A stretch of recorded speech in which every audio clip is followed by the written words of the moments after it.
Brought to you by TechnoSpark 20 series smartphones. I'm superhuman. Rohini कैसी है? Singapore में kidney के ऑपरेशन के बाद होश में आने पर सबसे पहले लालू प्रसाद यादव ने यही पूछा था। ये शब्द ना तो आरजेडी के मुखिया के थे और ना ही बिहार के पूर्व मुख्यमंत्री के। ये शब्द एक पिता के थे जो अपनी उस बेटी का हाल चाल ले रहा था जिसने उन्हें अपनी किडनी देकर जीवन दान दिया है। ये बेटी थी रोहिणी आचार्य। अपने पिता को जीवन दान देने वाली ये बेटी अब पिता के नक्शे कदम पर चलने जा रही है। रोहिणी अपनी राजनीतिक पारी की शुरुआत उसी संसदीय सीट सारण से कर रही है जहां से लालू पहली बार सांसद बने थे। लोकनायक जयप्रकाश नारायण की जन्मभूमि सारण सीट बिहार की सबसे हाई प्रोफाइल संसदीय सीट में मानी जाती है। रोहिणी का इस सीट पर सीधा मुकाबला बीजेपी के वरिष्ठ नेता और पूर्व केंद्रीय मंत्री राजीव प्रताप रूडी से है, जो साल 2014 से लगातार इस सीट से सांसद हैं। ये सीट राजपूत और यादव समुदाय का गढ़ मानी जाती है और चुनावी लड़ाई में इसका असर भी देखने को मिलता है। यादव मुस्लिम वोटों के समीकरण से यहां से लालू यादव 4 बार सांसद रह चुके हैं। लालू यादव ने अपनी संसदीय पारी की शुरुआत 1977 में यहीं से की थी। 2009 के चुनाव में भी लालू यादव यहां से जीते, लेकिन चारा घोटाले में सजा हो जाने के बाद लालू के चुनाव लड़ने पर रोक लग गई और 2014 में राबड़ी देवी इस सीट से उतरी थी। हालांकि राजीव प्रताप रूडी जीतकर संसद पहुंचे थे। अब रोहिणी जनता के बीच पहुंच रही है इसी सारण सीट से चुनाव लड़ने के लिए और ऐसा कहा जा रहा है कि लोग रोहिणी को भी उनके पिता लालू के जैसा ही प्यार दे रहे हैं। बीते दिनों सारण लोकसभा क्षेत्र के सोनपुर इलाके में रोहिणी के स्वागत में बड़ी भीड़ ये साफ तौर पर दिखा रही थी कि इस इलाके में लालू प्रसाद यादव का अच्छा खासा समर्थन रहा है और वही समर्थन वो अब रोहिणी को भी मिलने जा रहा है। खास तौर पर महिला वोटरों के बीच ये उत्साह ज्यादा दिखाई दिया।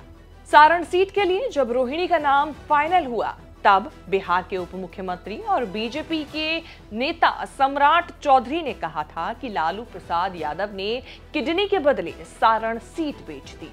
इसके बाद रोहिणी ने सम्राट का नाम लिए बिना उनके ऊपर तीखा हमला किया था। रोहिणी ने कहा था कि अपने पिता को किडनी देना मेरा कर्तव्य है और मेरा प्यार है। मैं तो उनके और उनकी जन्मभूमि बिहार के लिए अपनी जान तक देने को तैयार हूँ। आपको बता दें कि 2008 में सारण नाम से इस सीट का परिसीमन हुआ था, जिसमें 6 विधानसभा सीटें आती हैं: मडोरा, छपरा, गरखा, अमनौर, परसा और सोनपुर। साल 2019 के लोकसभा चुनाव की बात करें तो बीजेपी के राजीव प्रताप रूडी यहां से 4,99,342 वोटों से जीते थे, जबकि आरजेडी की चंद्रिका राय को 3,60,913 वोट मिले थे। अब इसी सीट से लालू प्रसाद यादव की दूसरी बेटी रोहिणी आचार्य चुनावी मैदान में है। राजनीति में कदम रखने से पहले रोहिणी अपने पिता को किडनी डोनेट करने के बाद सबसे ज्यादा चर्चा में आई थी। लालू यादव शुरुआत में नहीं चाहते थे कि उनकी बेटी रोहिणी उनकी जिंदगी बचाने के लिए उन्हें अपनी किडनी डोनेट करे। काफी मान मनोबल के बाद लालू इसके लिए तैयार भी हो गए। पिता को किडनी देने के फैसले पर रोहिणी ने अपने एक ट्वीट में लिखा था, मेरा तो मानना है कि ये तो बस एक छोटा सा मांस का टुकड़ा है जो मैं अपने पापा के लिए देना चाहती हूँ। पापा के लिए मैं कुछ भी कर सकती हूँ। दरअसल डायबिटीज की वजह से लालू के शरीर के कई अंगों पर असर पड़ा था, जिसके चलते डॉक्टरों ने उन्हें किडनी ट्रांसप्लांट की सलाह दी थी, जिसे बेटी रोहिणी ने पूरा किया। रोहिणी आचार्य के इस फैसले की हर तरफ उस वक्त काफी तारीफ हुई थी, जिसमें नेता भी पीछे नहीं रहे और ना ही राजनीतिक विरोधी। 43 साल की रोहिणी का जन्म 1 जून 1979 को पटना में हुआ था और जिस समय उनका जन्म हुआ ये किस्सा भी काफी खास है। दरअसल हिंदू कैलेंडर के हिसाब से उनका जन्म रोहिणी नक्षत्र में गायनोकोलॉजिस्ट डॉक्टर कमला आचार्य की देखरेख में हुआ था। उस समय डॉक्टर कमला आचार्य ने लालू यादव से कोई भी फीस लेने से मना कर दिया था, लेकिन जब लालू फीस देने पर अड़े रहे तो डॉक्टर आचार्य ने कहा कि वो अपनी इस बेटी को उनका सरनेम दे दे। लालू तुरंत मान गए और यहीं से नवजात का नाम मिला रोहिणी आचार्य। लालू यादव अपनी बेटी को प्यार से राहिणी आचार्य कहते हैं।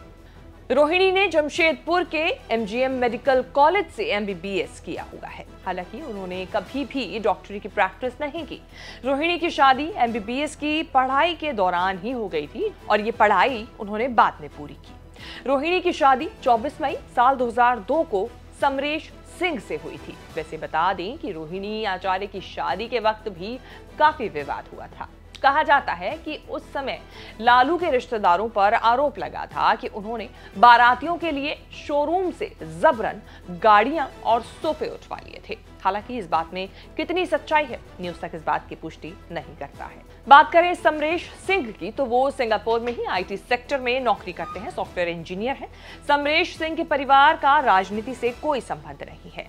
उनके पिता राव रणविजय सिंह ने यूपीएससी की परीक्षा पास की थी और वो आयकर विभाग में अधिकारी थे। राव रणविजय सिंह और लालू प्रसाद यादव कॉलेज के जमाने से ही दोस्त थे। रोहिणी और समरेश सिंह एक बेटी और 2 बेटे के माता पिता हैं और शादी के बाद से ही दोनों सिंगापुर में रहते हैं। हालांकि रोहिणी इन दिनों चुनाव के प्रचार में बिहार में व्यस्त हैं, सारण सीट पर चुनाव प्रचार कर रही हैं। रोहिणी आचार्य राजनीतिक मुद्दों पर भी लगातार शुरू से ही ट्वीट करती रही है। वो फेसबुक पर भी अपनी राय रखती रही हैं। वो अक्सर मोदी सरकार पर हमला करते हुए सोशल मीडिया पोस्ट करती रही हैं।